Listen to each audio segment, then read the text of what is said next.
പുതിയൊരു വീഡിയോയിലേക്ക് എല്ലാവർക്കും സ്വാഗതം. അങ്ങനെ നന്ദു ബുക്ക് എന്തോ വായിച്ചുകൊണ്ടിരിക്കുകയാണ്. അപ്പോൾ ആ സമയത്ത് ഗോവിന്ദൻ വന്നിട്ട് നന്ദുവിനെ തന്നെ ഇങ്ങനെ നോക്കി നിൽക്കുകയാണ് കേട്ടോ. അപ്പോൾ അച്ഛൻ ഇങ്ങനെ നോക്കുന്നതെന്ന് ചോദിക്കുന്നുണ്ട്. അപ്പോൾ നയന പറഞ്ഞിട്ടുണ്ടായിരുന്നല്ലോ, അനിത എന്നുള്ളൊരു കുട്ടി ഇങ്ങനെ വിളിച്ചിട്ടുണ്ടായിരുന്നു രാത്രിയിൽ നിന്ന്. അപ്പോൾ അതാണ് കാരണം. അപ്പോൾ ചോദിക്കുന്നുണ്ടായിരുന്നു ആരാ ഈ അനിത എന്ന് ചോദിക്കുകയാണ് കേട്ടോ. അപ്പോൾ നയനേച്ചി എന്തെങ്കിലും പറഞ്ഞു ചോദിക്കും. അപ്പോൾ നയനേച്ചിനോട് ഞാൻ പറഞ്ഞിട്ടുണ്ടായിരുന്നല്ലോ അതാരാന്ന് എനിക്ക് ഇങ്ങനെ പറയുകയാണ്. അപ്പോൾ ആ സമയത്ത് ഗോവിന്ദൻ പറയുന്നുണ്ടായിരുന്നു അതന്നെ എന്നോടൊന്നും പറയണ്ട, എന്തായാലും നീ ആ ഫോൺ ഇങ്ങനെ എടുക്കുക പറയുമ്പോൾ അതൊന്നും വേണ്ട അച്ഛാന്നൊക്കെ പറയുന്നുണ്ടായിരുന്നു കേട്ടോ.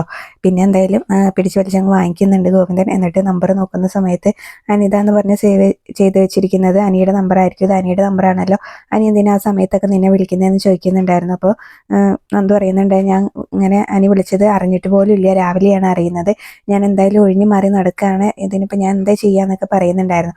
ആ സമയത്ത് ഇങ്ങനെ കാര്യങ്ങൾ നിനക്ക് ഇത്രയും മനസ്സിലായിട്ടും അനിയനെ പറഞ്ഞത് തിരുത്താതെ നിന്റെ മാത്രം തെറ്റാണെന്നൊക്കെ പറഞ്ഞിട്ടാണ് കേട്ടോ ഗോവിന്ദൻ ഓരോന്ന് പറഞ്ഞു കൊടുക്കുന്നത്. അവരുടെ കല്യാണം ഫിക്സ് ചെയ്തു. ഇനിയിപ്പോൾ ആ കല്യാണം മുടങ്ങിയിട്ടുണ്ടെങ്കിൽ അനി കല്യാണം കഴിക്കാൻ പോകുന്ന പെൺകുട്ടിക്കോ അവരുടെ വീട്ടുകാർക്കോ എന്തൊരു ആഘാതമായിരിക്കും എന്ന് നിനക്കറിയോ? പിന്നെ രണ്ട് വീട്ടുകാരും നമ്മളെ ആയിരിക്കും കുറ്റപ്പെടുത്താൻ പോകുന്നത്, അതൊക്കെ മനസ്സിലാക്കി വേണം നീ ഇങ്ങനെ അത് പെരുമാറാൻ എന്നൊക്കെ ഇങ്ങനെ പറഞ്ഞിട്ട് പറയുന്നുണ്ടായിരുന്നു കേട്ടോ. പിന്നീട് അതുപോലെ തന്നെ നൈനമോള് അവിടെ പിടിച്ചു നിൽക്കുന്നത് ആ മുത്തശ്ശനും മുത്തശ്ശിക്കും അങ്ങനെ നൈനമോളോട് ഭയങ്കര സ്നേഹം ഉണ്ടായിട്ടാണ്. നൈനമോളുടെ കാര്യം നിനക്കറിയാലോ എന്നൊക്കെ പറയുന്നുണ്ടായിരുന്നു. അപ്പോൾ നീ കാരണം ഇനി നൈനമോൾക്ക് ഒരിത് ഉണ്ടാവരുത്, അത് നീ ഓർമ്മയിൽ വെച്ചോ എന്നൊക്കെ പറഞ്ഞിട്ട് കാര്യങ്ങൾ പറഞ്ഞു കൊടുത്ത് അവിടെ നിന്ന് പോകുന്നുണ്ട് കേട്ടോ. പിന്നീട് അദൃശ്യ രാവിലെ എണീക്കുന്ന സമയത്ത് കോഫി നോക്കുമ്പോൾ കോഫി കാണാണ്ടാവില്ല.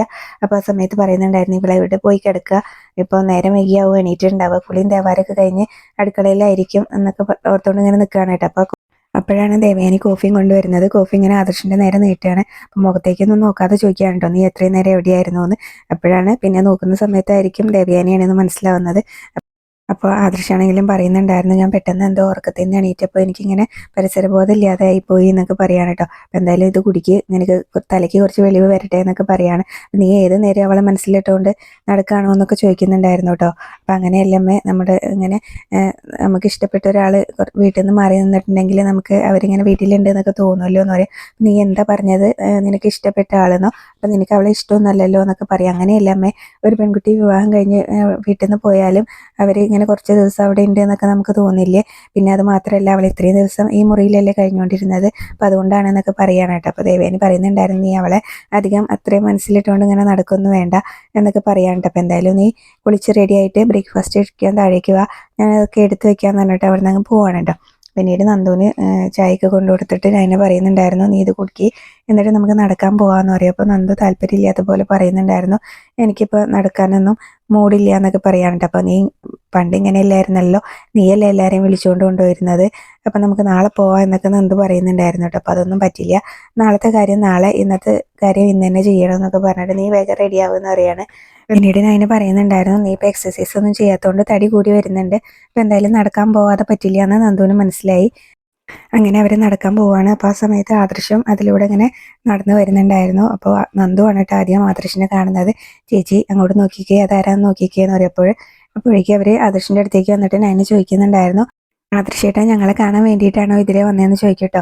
അപ്പം ഞാനിതുവരെയൊക്കെ വരാറുള്ളത് തന്നെയായിരുന്നു എന്നൊക്കെ പറയുകയാണ്. അപ്പോൾ നിനക്ക് ഇങ്ങനെ ഒരു ശീലമൊന്നും ഇല്ലല്ലോ എന്ന് ഞാൻ എന്നോട് ചോദിക്കുകയാണ്.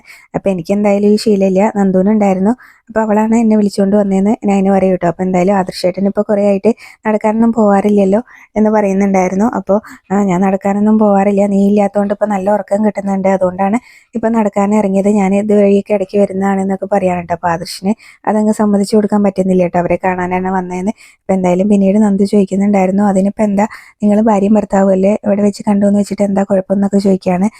നയന ഇല്ലാത്തതുകൊണ്ട് തന്നെ നല്ല ഉറക്കം കിട്ടുന്നുണ്ട് എന്ന് ആദർശ് പറഞ്ഞത് നയനയ്ക്ക് അത്ര ഇഷ്ടപ്പെട്ടില്ല കേട്ടോ.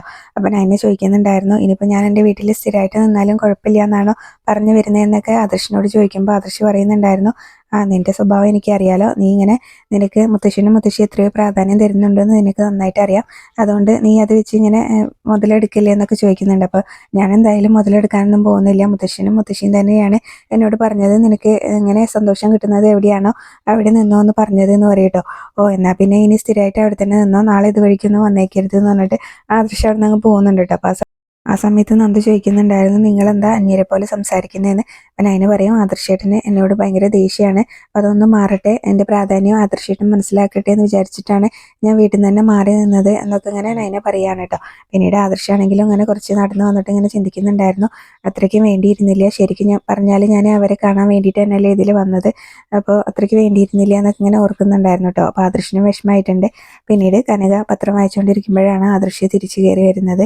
അപ്പോൾ കയറുന്ന പാടെ ഇങ്ങനെ കനക ചോദിക്കുന്നുണ്ടായിരുന്നു, നടക്കാൻ പോയപ്പോൾ ഇങ്ങനെ ചേച്ചീനെ അനിയത്തിനെയൊക്കെ കണ്ടോ എന്ന് ചോദിക്കുകയാണ്. ഓ, ഒക്കെ അപ്പം തന്നെ വിളിച്ച് ഇവിടെ അറിയിക്കുന്നുണ്ടല്ലേ എന്ന് ആദർശ് പറയും. അത് പിന്നെ എങ്ങനെ പറയാതിരിക്കുമോ, ഞാൻ അവരുടെ അമ്മയല്ലേ എന്ന് പറയും കേട്ടോ.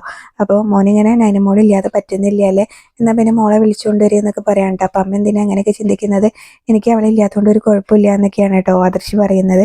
അപ്പോൾ അതുപോലെ തന്നെ മുത്തശ്ശനും മുത്തശ്ശിക്കൊക്കെ നല്ല വിഷമമുണ്ട് അവൾ ഇവിടുന്ന് പോയാൽ, എനിക്ക് കുഴപ്പമൊന്നുമില്ല എന്ന് പറയും കേട്ടോ. അപ്പോൾ അവർക്ക് നല്ല വിഷമമുണ്ടെന്ന് പറയുമ്പോൾ കനക പറയുന്നുണ്ടായിരുന്നു, മുത്തശ്ശിക്കും അങ്ങനെ വിഷമമുള്ളതായിട്ട് എനിക്ക് തോന്നിയില്ലല്ലോ എന്ന് പറയും കേട്ടോ. അപ്പോൾ അതവർ പുറത്ത് കാണിക്കുന്നില്ല എന്നേ ഉള്ളൂ, നയനയല്ലേ അവരുടെ കാര്യങ്ങളെല്ലാം നോക്കിയിരുന്നത്, അപ്പോൾ അതിൻ്റെ ഒരു വിഷമം അവർക്കുണ്ട്. അപ്പോൾ അതുകൊണ്ട് അമ്മ വേണമെങ്കിൽ അവർ നയനേനെ വിളിച്ചു വിടണമെന്ന് പറയും കേട്ടോ. എനിക്കിങ്ങനെ അവളില്ലെങ്കിലും കുഴപ്പമൊന്നുമില്ല എന്ന് പറയും. ആ സമയത്ത് കനക ചോദിക്കുന്നുണ്ടായിരുന്നു, അപ്പോൾ നയനമോള് പറയുന്ന പോലെ മോനിങ്ങനെ അവരുടെ കാലം കഴിഞ്ഞാൽ ഇങ്ങനെ എൻ്റെ മോളെ തള്ളിക്കളയുമോ എന്നൊക്കെ ചോദിക്കുകയാണ് കേട്ടോ. അപ്പോൾ അങ്ങനെ ഒരു ഉദ്ദേശമൊന്നും എനിക്കില്ല എന്ന് ആദർശ് പറഞ്ഞിട്ട് അവിടെ നിന്ന് അകത്തേക്ക് പോവാണ് കേട്ടോ. പിന്നീട് കനകയാണെങ്കിലും മനസ്സിലോർക്കുന്നുണ്ടായിരുന്നു, ആദർശ് മോനെ നൈനമോളെ കാണാതിരിക്കാൻ പറ്റുന്നില്ല, പക്ഷേ അത് സമ്മതിച്ചു തരാനൊരു മടിയാണ് എന്നൊക്കെ ഇങ്ങനെ ഓർക്കുകയാണ്.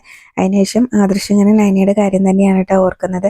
നൈന ഇങ്ങനെ തലയിൽ ഇങ്ങനെ എണ്ണ ഇട്ടിട്ട് മസാജ് ചെയ്ത് കൊടുക്കുന്ന കാര്യങ്ങളും അവരിങ്ങനെ സംസാരിച്ചിരുന്നതൊക്കെയാണ് കേട്ടോ ഇങ്ങനെ ഓർത്തുകൊണ്ടിരിക്കുന്നത്.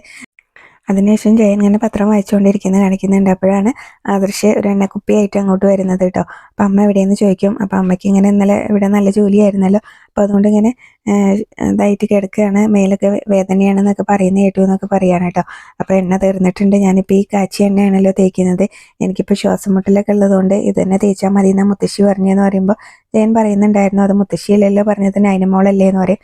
അപ്പോൾ ഇവരുടെ സംസാരം കേട്ടുകൊണ്ട് കനക അവിടേക്ക് വന്നിട്ട് പറയുന്നുണ്ടായിരുന്നു, മോൻ്റെ എണ്ണ തീരാറായി എന്ന് മോളെ ഇടയ്ക്ക് എന്നോട് സൂചിപ്പിച്ചിരുന്നു, അത് അമ്മ റെഡിയാക്കി തരാമെന്ന് പറയൂ കേട്ടോ. കനക എണ്ണ റെഡിയാക്കാനായിട്ട് പോകുന്ന സമയത്ത് ജയൻ ഇങ്ങനെ പറയുന്നുണ്ടായിരുന്നു, നൈനമോൾ ഇപ്പോൾ ഇവിടെ ഉണ്ടെങ്കിൽ അതൊന്നും ഇങ്ങനെ ശ്രദ്ധിക്കേണ്ട കാര്യമില്ലായിരുന്നു, എനിക്കറിയാം നിനക്ക് നൈനമോൾ ഇല്ലാതെ പറ്റില്ല എന്നൊക്കെ ഇങ്ങനെ ആദർശിനോട് പറയാണ് കേട്ടോ. അപ്പോൾ ആദർശ് ജയൻ്റെ മുന്നിലും അതങ്ങ് സമ്മതിച്ചു കൊടുക്കുന്നില്ല കേട്ടോ.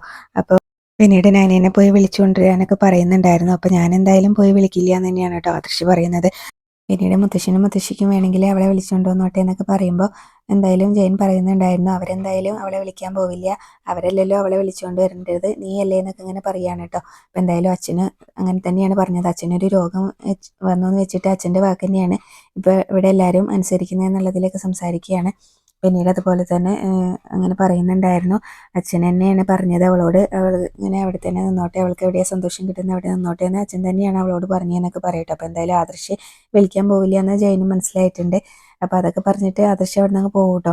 ഞാൻ എന്തായാലും അവളെ വിളിക്കില്ല, എൻ്റെ കാര്യങ്ങളൊക്കെ നടക്കുന്നുള്ളതിൽ തന്നെയാണ് സംസാരിക്കുന്നത്. ആ സമയത്തും ജയനാണെങ്കിൽ ഓരോ കാര്യങ്ങൾ പറഞ്ഞ് മനസ്സിലാക്കാനൊക്കെ ശ്രമിക്കുന്നുണ്ട്. പക്ഷേ ആദർശ് അതങ്ങ് സമ്മതിക്കുന്നില്ല കേട്ടോ. അതിനില്ലാതെ ആദർശിന് പറ്റില്ല എന്നുള്ളൊരു കാര്യങ്ങളൊന്നും ആദർശിന് അങ്ങ് സമ്മതിച്ചു കൊടുക്കാനൊരു മടിയുണ്ട്. അപ്പോൾ ഇതെല്ലാം കേട്ടുകൊണ്ട് അവിടെ കനക നിൽക്കുന്നുണ്ടായിരുന്നു. അപ്പോൾ ആദർശ് അങ്ങ് പോയി കഴിയുമ്പോൾ കനക ജയൻ്റെ അടുത്ത് വന്നിട്ട് ഇങ്ങനെ പറയുന്നുണ്ടായിരുന്നു, നിങ്ങൾ സംസാരിച്ചൊക്കെ ഞാൻ കേട്ടു, ഇനിയിപ്പോൾ ഇങ്ങനെ മോൾ അവിടെ നിൽക്കുന്നതുകൊണ്ട് ഇങ്ങനെ ഇതൊരു വാശിയിലെ ആയിട്ട് എന്തെങ്കിലും പ്രശ്നമാവോ എന്നൊക്കെ ഇങ്ങനെ ചോദിക്കുന്നുണ്ടായിരുന്നു കേട്ടോ.